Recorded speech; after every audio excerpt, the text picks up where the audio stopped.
Hi friends, it's Natasha here from Intolign, and today I love to have a heartfelt chat about endings because I'm pretty young, but there has already been a lot of endings to different chapters of my life, friendships, death of a family member, or even when I moved from place to place, like when I moved from Canada to Switzerland. That was pretty much the ending of like I wouldn't say Canadian chapter, but at least the part where I grew up in Canada, that ended, and then I had to start all over again in a new country, making friends, integrating.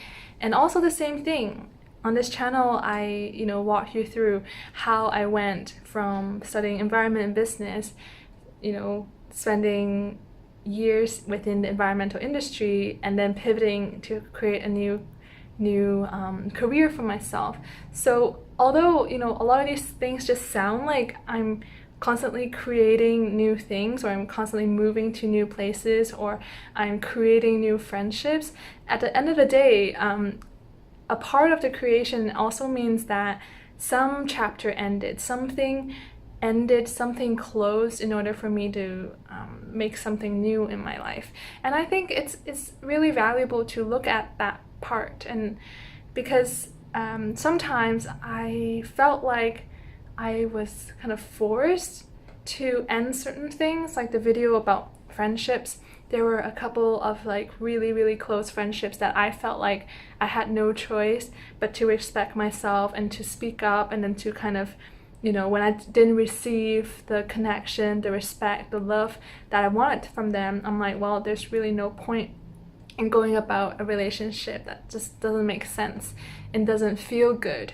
So in some ways, in those types of relationships, I felt that I was forced to end it. Of course I would have wanted things to go in a much better way, but that was what it was. So that meant that I had to move on, I had to grieve the relationship, the friendship, I had to grow from there. And I think one of the reasons why I was always able to move to new cities or just start a new life like all over the place, either if it's with my career or with relationships or with physical locations, is because of how flexible and adaptable I have learned to become. And I wouldn't say that it was a natural thing to me. I think that I got a great deal of like adaptability training when I was in university, when I had to find a new internship every 3 months pretty much. So that meant that I was finding new work within a company or an organization that I didn't know, and probably in a location that I've never lived, never been to before. And I had to do that quite a few times within my university degree. Move to a new job, new position, totally different job, started, meet the boss, meet the the co-workers, try to make new friends in the city, fit in, find housing, all of those things within 3 months time. And then I was back in school, and then I would have to do that all over again. So in a way, those couple of internships really forced me to not hold on to any idea of how my housing should look like, who my friends should be. All of these things are out of the window, or like what entertainment should be like. Because I remember there was one time when I was working for Hamilton, the municipality in Canada, and I didn't know what to do. I wanted to explore the city, so I actually went to a local university. I attended their orientation week. Like, they were playing some, I think one club within the school was playing these environmental movies or having discussions. One time I went to that university, McMaster, the local university, to attend some kind of poetry slam or some kind of workshop. It was just a part of their orientation, and it might be totally weird for you now to think that, I don't even belong to that university. They had some orientation week that was kind of open to all students, open to everyone. They didn't just limit to their students, but of course, like, all the new students went to those events. But I came along and I discovered, those events, and I just like uncovered what was fun and what was going on in the city. And for example, maybe in the past, I had my version of fun, which meant meeting up with my friends or doing whatever we did. But if you're in a new city and you don't have those people, friends, colleagues aren't close connections yet, then you have to create like new forms of ways to entertain yourself, and it totally might not be what you were used to before. So from all these different internships, I was totally forced to forget what I thought was normal. I had to discover and just find out what's going on in the city, who is here at the office, who can I connect to, what can I do in my off time, what is there to uncover. And it was from seeing and exploring and opening myself up to what was literally around me that I was able to kind of grow the roots and start fresh in a social level, and also just integrating into the environment around me.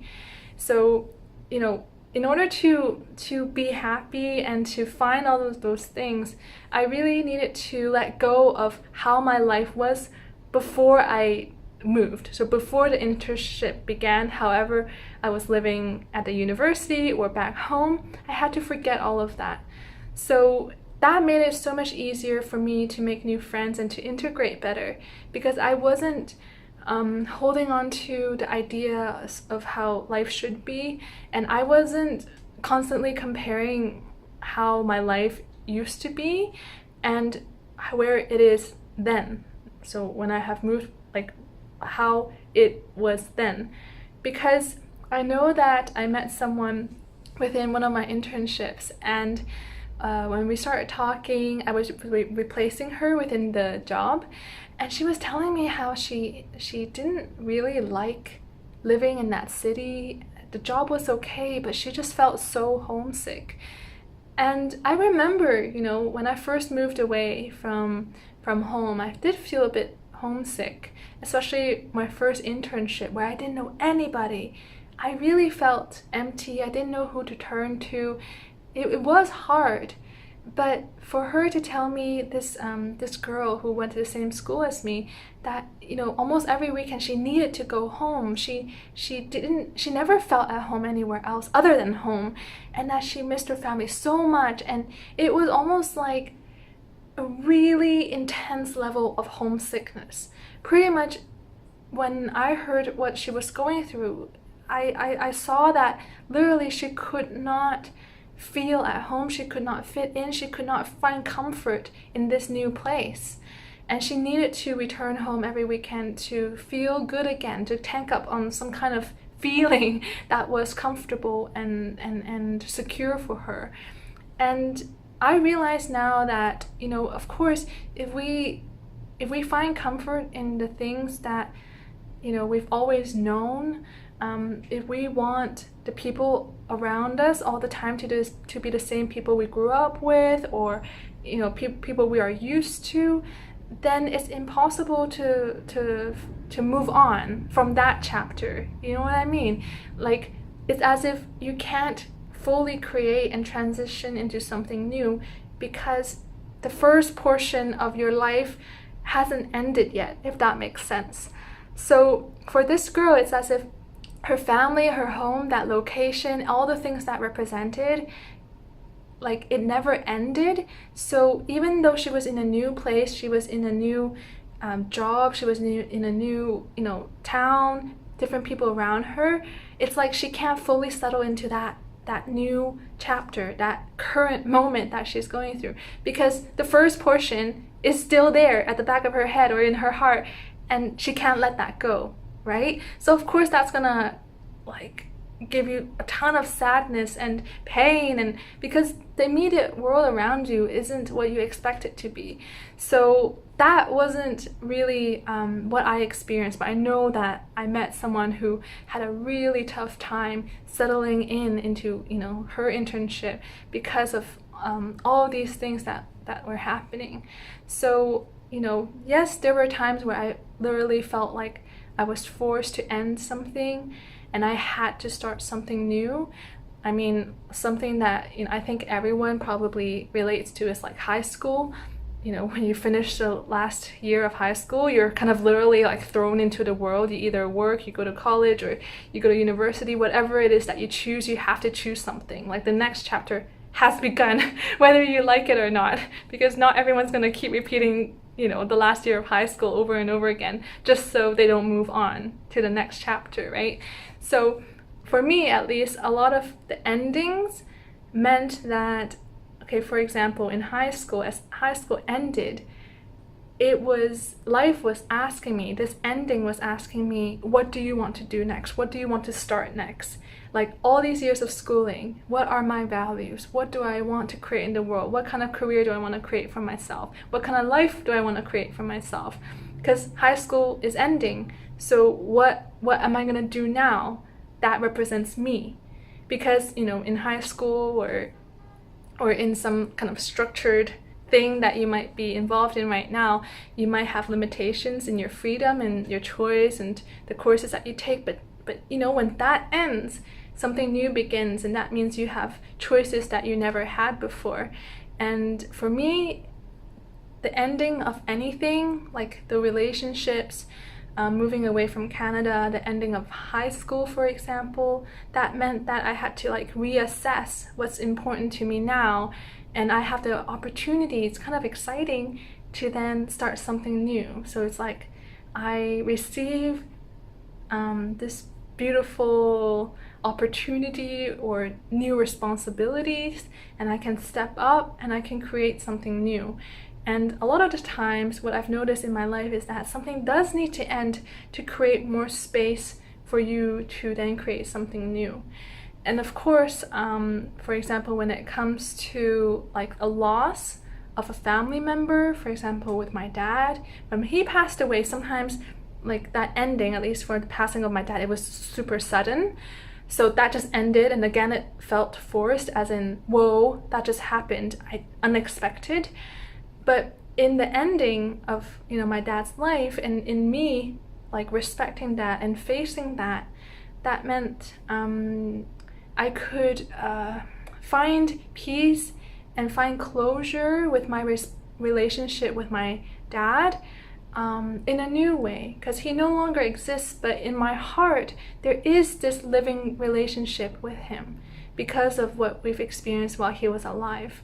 And even though, you know, they might not be like my dad engaging with me now, there's no active relationship as in from his part because he's gone, there is still changes that can be made on my end. There's still resolution, there's still closure, there's still, you know, like peace finding within myself that I can still do with the ending of him leaving this world, right? So that's what I've noticed, is that it's always an opportunity when something ends for you to reevaluate, like, okay, now that has ended, either it's forced or by choice, what do I want now? What do I want to create now? Because like I said, even if it's the death of someone, that doesn't mean that the relationship is gone like that. That means for me, there was still a lot of work, there's a lot of peace that I could have found within myself.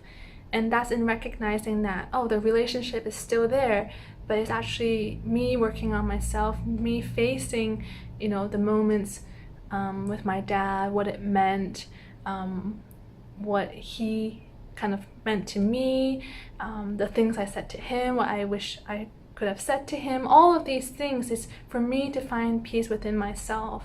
And from there, in a way, I've actually found a lot of acceptance, not just in the passing of my dad, but also accepting him, the choices he has made, the life that he lived, the relationship that we had, even though there was no exchange of any information or anything since he passed away, but I was still able to find closure and answers and move on and create a much more beautiful relationship, even though he's not there. So anyways, that's the heartfelt chat today about endings, how I kind of moved on from certain chapters of my life, how new beginnings kind of open up, the role I had to actively take in order to create new things in my life, and also the struggle when people do keep finding themselves in the same place and it's hard to move on to the next chapter.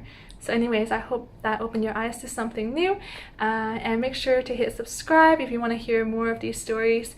And yeah, I'll talk to you next time. Bye!